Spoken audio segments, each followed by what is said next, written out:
اللہ علیہ فرماتے ہیں علم ہمیشہ اس لیے سیکھنا کہ اللہ تبارک و تعالیٰ تمہیں اس کا نفع عطا کرے اور پھر آگے بڑھتے ہیں۔ تو آپ فرماتے ہیں جب علم سیکھ لو تو پھر نہ اللہ رسول سے عشق کرنا، فرماتے ہیں پھر نمازیں پڑھنا آسان ہو جائے گا، روزے رکھنا آسان ہو جائے گا، قرآن مجید پڑھنا آسان، محبت کرنا۔ اور آپ نے مثال دی، جہاں بھی کوئی بات سمجھاتے ہیں ایک مثال دیتے ہیں، مثال دی، فرمانے لگے حضرت عبداللہ ابن مبارک رحمۃ اللہ تعالیٰ علیہ فرماتے ہیں میں شروع میں ایک عورت پہ عاشق ہو گیا تھا، سمجھانے کے لیے بات کرتے عاشق ہو گیا تھا ایک عورت پہ، تو میں نے عشاء کی نماز اس کے محلے میں جا کے پڑھی، چونکہ میرا مذہبی گھرانے سے تعلق تھا، نماز میں پڑھتا تھا، تو امام صاحب جو تھے نا، یہ داتا صاحب نے لکھا ہے کشف المحجوب، امام صاحب نے نا آیات ذرا لمبی پڑھی، تو میرے دل میں خیال آیا کہ مولانا آپ تو فارغ ہیں تو ہمیں تو اور بھی کام ہے، تو کہتے ہیں نماز سے فارغ ہو کے میں اس کے گھر کے چکر لگاتا تھا،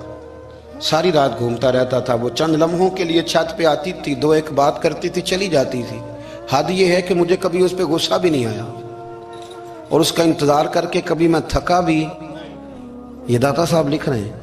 حضرت عبداللہ ابن مبارک فرماتے ہیں ایک رات میں گیا، اسی طرح میں نے نماز پڑھی، پھر میں اس کے گھر گیا، میں ساری رات، سردیوں کی ٹھنڈی رات 11-12 گھنٹے اس کے گھر کا طواف کرتا رہا، معاذ اللہ چکر لگاتا رہا۔ آدھی رات کو سحری کے وقت وہ چھت پہ آئی 1 منٹ کے لیے اور کہنے لگی گھر میں مہمان بہت زیادہ ہیں، آج بات نہیں ہو سکے گی۔ حضرت عبداللہ ابن مبارک فرماتے ہیں کہ میں جب واپس لوٹا تو نہ مجھے اس پہ غصہ تھا، نہ مجھے تھکاوٹ تھی، بلکہ میرے دل کے اندر اس کے لیے محبت بڑھ رہی تھی۔ میں کہہ رہا تھا کتنی اچھی ہے بیچاری، اتنے راش میں بھی اور اتنی مجبوری میں بھی 1 منٹ کے لیے چھت پہ آئی ہے، پھر بھی مجھے اس سے پیار بڑھ رہا تھا۔ کہتے ہیں جب میں تھوڑا آگے بڑھا تو فجر کی اذان ہو رہی تھی، یکدم میرے اندر سے آواز اٹھی، میں نے کہا عبداللہ اگر تو ایک عورت کے لیے ساری رات کھڑا رہتا ہے، نہ تھکاوٹ ہوتی ہے، نہ غصہ آتا ہے، بلکہ پیار بڑھتا ہے، اگر عورت کے لیے بندہ کھڑا رہ سکتا ہے تو رب رسول کے لیے بھی کھڑا رہ سکتا ہے۔ پھر تراویح پڑھنا کوئی اتنا مشکل کام نہیں ہے، پھر تہجد کے لیے اٹھنا کوئی مشکل کام نہیں ہے، شرط یہ ہے کہ پیار ہو جائے۔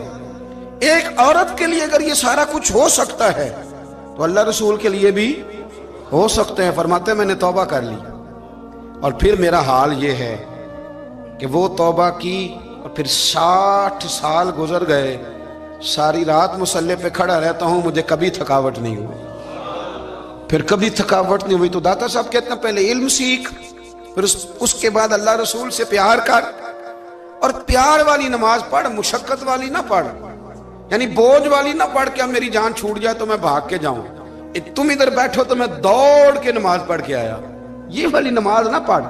پھر تو آیا تو پھر ذوق پیدا کر، پھر تیرے اندر شوق ہو، پھر تو توانائی والا جذبہ رکھے دین کے معاملے میں۔ پھر داتا صاحب ایک تیسری بات ارشاد فرماتے ہیں، ایک تیسری بات داتا صاحب کرتے ہیں، داتا صاحب کہتے ہیں کہ یہ یاد رکھ کہ جو تجھے اعزاز ملے گا نا زندگی میں، اعزاز تجھے جو زندگی میں ملے گا اور کوئی کرامت اگر تجھے ملے گی تو وہ صرف نبی پاک علیہ السلام کی سنت اور شریعت کی وجہ سے ملے گی۔ تو جتنے مرضی چلے کاٹ لے، وظیفے کر لے، کالا جادو، نیلا جادو، پیلا جادو، جو مرضی تو سیکھ لے، اگر تجھے کوئی اللہ شان دے گا تو صرف اس لیے دے گا کہ تو نبی پاک کے دین پہ عمل کرتا ہے۔ کس نے لکھا ہے؟ اللہ کرے آپ کو میں یاد کرا سکوں، اللہ کرے ایسا ہو جائے اور میری جماعت سمجھنے لگ جائے کہ داتا صاحب کہتے ہیں سنت شریعت پہ عمل کرنا چاہیے، اور میں کوئی ایسی چھپی چھپائی بات بھی نہیں کر رہا، اس کو چلا دیں، کوئی ایسی چھپی چھپائی بات بھی نہیں کر رہا، کشف المحجوب دنیا کی ہر زبان میں اردو میں ملتی ہے، آپ لے کے دیکھ سکتے ہیں۔ داتا صاحب فرماتے ہیں اعزاز جو تمہیں ملے گا نا، اگر شان چاہتے ہو، وہ ہمارے نا بہت سارے ایسے لوگ ہیں جو کہتے ہیں کوئی ایسی چیز ہاتھ لگے، اعلیٰ دین کا چراغ ایسے گھسایا جائے اور فوری طور پہ پیر صاحب نے کہہ دیا تو ریل پیل ہو گئی پیسوں کی، تو میں کہتا ہوں یہ تو دین کا مزاج ہی نہیں، یہ تو دین کی طبیعت ہے ہی نہیں، یہ تو ذوق ہی نہیں دین کا، یہ طبیعت ہی نہیں، مزاج ہی نہیں۔ میرے عزیز داتا علی اجویری رحمۃ اللہ علیہ فرماتے ہیں تو سنت پہ عمل کر، شریعت پہ عمل کر۔ اللہ کا قرآن کہتا ہے قل ان کنتم تحبون اللہ فاتبعونی یحببکم اللہ، فرمایا اللہ کا قرآن کہتا ہے کہ جب تو نبی کریم کی غلامی کرے گا نا تو اللہ خود تمہیں اپنا محبوب بنا لے گا، اللہ خود تمہیں اپنا محبوب بنا لے گا تو اور کیا چاہیے. داتا صاحب نے ایک بزرگ کی بات لکھی ہے جو تابعی ہیں. تابعی اس کو کہتے ہیں جو صحابہ کے شاگرد ہوتے ہیں. ایک بزرگ کی بات لکھی جو تابعی ہیں، وہ فرماتے ہیں کہ ان بزرگوں کا طریقہ یہ تھا کہ وہ لوگوں سے چھپ کے پہاڑ کے پیچھے عبادت کرتے تھے، اور پوزیشن ان کی یہ تھی کہ کسی سے ملتے نہیں تھے، بالخصوص فجر کی نماز سے لے کر عصر کی نماز تک بکریاں رکھی ہوئی تھیں، ان کو چراتے رہتے تھے فرات کے کنارے اور نفل پڑھتے رہتے تھے. اس وقت کو ملنے بھی نہیں آتا تھا. ایک شخص بڑی دور سے ان کی شہرت سن کے آیا، میں نے تو ملنا ہے. لوگوں نے کہا وہ اس وقت نہیں ملتے، ناراض ہوتے ہیں. اس نے کہا اللہ کا بندہ ہے نا، ناراض ہو بھی جائے گا تو لمبا ناراض رہے گا نہیں، اللہ والے جلدی راضی ہو جاتے ہیں. پہنچ گئے. اب وہ بابا جی نماز پڑھ رہے تھے تو کہتے میں نے عجیب منظر دیکھا کہ بابا جی فرات کے کنارے نماز پڑھ رہے ہیں اور ایک بھیڑیا ان کی بکریوں کی حفاظت کر رہا ہے. کہتے میں حیران رہ گیا کہ بھیڑیا تو بکریاں کھایا کرتا ہے اور یہاں چرا رہا ہے. کہتے میں جب گیا تو بابا جی نوافل میں مشغول تھے، مجھے دیکھ کے کہنے لگے اس وقت کیوں آئے؟ میں نے کہا حضور اگر آئے گیا ہوں تو پھر مہربانی کرے قبول فرما لیں. میں بیٹھ گیا تو میں نے کہا حضور یہ بھیڑیا بکریاں چرا رہا ہے، بھیڑیا اور بکریے کی صلح کب سے ہو گئی؟ تو فرماتے ہیں لمبی تقریر نہیں، ہلکا سا جملہ. فرمانے لگے جب سے بکریوں کے مالک نے رب سے صلح کر لی ہے نا، تب سے بھیڑیوں نے بھی بکریوں سے صلح کر لی ہے. بکریوں کے مالک نے رب سے صلح کر لی، گناہ چھوڑ دیے، اس کی فرما برداری میں آ گئے. اب پھر اسے بکریاں چلانے کی ضرورت نہیں رہی. بکریاں نا اب بھیڑیا چراتا ہے. کہتے ہیں میرے اوپر کپ کپی طاری ہو گئی بزرگوں کی بات سن کے، اور مجھے پیاس لگی اور خواہش آئی کہ پتہ نہیں اب بابا جی کچھ کھلائیں پلائیں گے بھی کہ نہیں، بابا جی کچھ کھلائیں گے بھی کہ نہیں. کہتے میرے دل میں خیال تھا تو بزرگوں نے نا ایک لکڑی کا پیالہ، ان کے پاس وہ غار میں بیٹھے تھے تو ایک چھوٹا سا پتھر تھا، اس کی ڈھلان بنی ہوئی. بابا جی نے اس کے نیچے لکڑی کا پیالہ رکھا، وہ رکھا ہی تھا تو وہ دودھ سے بھر گیا. کہتے انہوں نے مجھے دیا تو ٹھنڈا اور میٹھا دودھ، میری طبیعت خوش ہو گئی. بابا جی نے نا دوبارہ وہی پیالہ اسی جگہ رکھا تو شہد سے بھر گیا. 1000 سال پہلے داتا صاحب لکھ رہے ہیں. کہتے مجھے دیا، میں نے فوراً کہا، میں نے کہا حضور یہ دودھ تو گائیں بھینس دیتی ہے، پہاڑوں سے تو نہیں نکلا کرتا، اور شہد تو شہد کی مکھیاں دیتی ہیں، پتھروں سے تو نہیں نکلتا، یہ آپ کہاں سے نکال رہے ہیں؟ تو کہتے ہیں وہ قرآن مجید پڑھنے لگے. وَإِذِ اسْتَسْقَى مُوسَىٰ لِقَوْمِهِ، جب موسیٰ کی قوم نے ان سے پانی مانگا، فرمانے لگے موسیٰ کی نافرمان قوم پانی مانگے، حضرت موسیٰ پتھر پہ ڈنڈا مارے تو اللہ وہاں سے 12 چشمے جاری کر دے. جو رب حضرت موسیٰ کی نافرمان قوم کے لیے پتھر اور پہاڑوں سے چشمے نکال دیتا ہے نا، وہ محمد عربی کے غلاموں کے لیے پتھر اور پہاڑوں سے دودھ اور شہد بھی نکال دیا کرتا ہے. وہ بزرگ کہنے لگے بس بات یہ ہے کہ آج بھی ہو اگر ابراہیم کا ایمان پیدا تو آگ کر سکتی ہے انداز گلستاں پیدا. کہنے لگا حضور پھر میرے لیے بھی دعا کریں. آپ فرمانے لگے پھر دعا، وہ دعا نہ کرا تو مدینے والے کی غلامی شروع کر، تو نبی کریم کی غلامی شروع کر، تو رسول پاک کی غلامی شروع کر. ایک بات علم، پھر فرمایا اللہ رسول سے محبت، پھر فرمایا حضور کی غلامی. اس سے سارے مکاشفات کھلیں گے، اس سے سارے مشاہدات کھلیں گے، اسی سے کرامتیں ملیں گی، اسی سے مقبولیت ہوگی، اسی سے اللہ نبی کی بارگاہ میں درجہ ملے گا. پھر داتا صاحب آگے بڑھتے ہیں، فرماتے ہیں فقر بھوکے رہنے کا نام نہیں. پورا باب باندھا ہے داتا صاحب نے. فرماتے ہیں فقیری بھوکے رہنے کا، اور کیا بات ہے. کئی دفعہ میں نے کشف المحجوب پڑھی، کئی دفعہ پڑھی، اللہ جانتا ہے، لیکن جب پڑھتے ہیں نہ کوئی نئی بات ہی ملتی. رات پڑھی تو ایک نئی بات سامنے آئی. داتا صاحب نے نا حضرت ابوبکر صدیق کا ایک قول لکھا ہے. حضرت ابوبکر صدیق اللہ کی بارگاہ میں دعا کرتے ہیں، کہتے ہیں یا اللہ مجھے پیسے زیادہ دے. اللہ اکبر، انداز دے کے داتا صاحب نے لکھا یا اللہ مجھے پیسے، اللہ مجھے مال زیادہ دے پر مالک مجھے مال کی محبت نہ دینا. عجیب دعا ہے بھئی یہ بھی، اللہ پیسے دے پر پیسوں کی محبت. اب داتا صاحب نے لکھا ہے ناراض ہونا ہوا تو داتا صاحب سے ہونا. داتا صاحب کہتے ہیں میں نے ایسے امیر دیکھے ہیں جن کے پاس دولت تو ہے پر انہیں دولت سے پیار نہیں. میں نے ایسے غریب دیکھے ہیں جن کے پاس پیسے تھوڑے ہیں پر پیسوں سے عشق کرتے. یہ داتا صاحب نے لکھا ہے.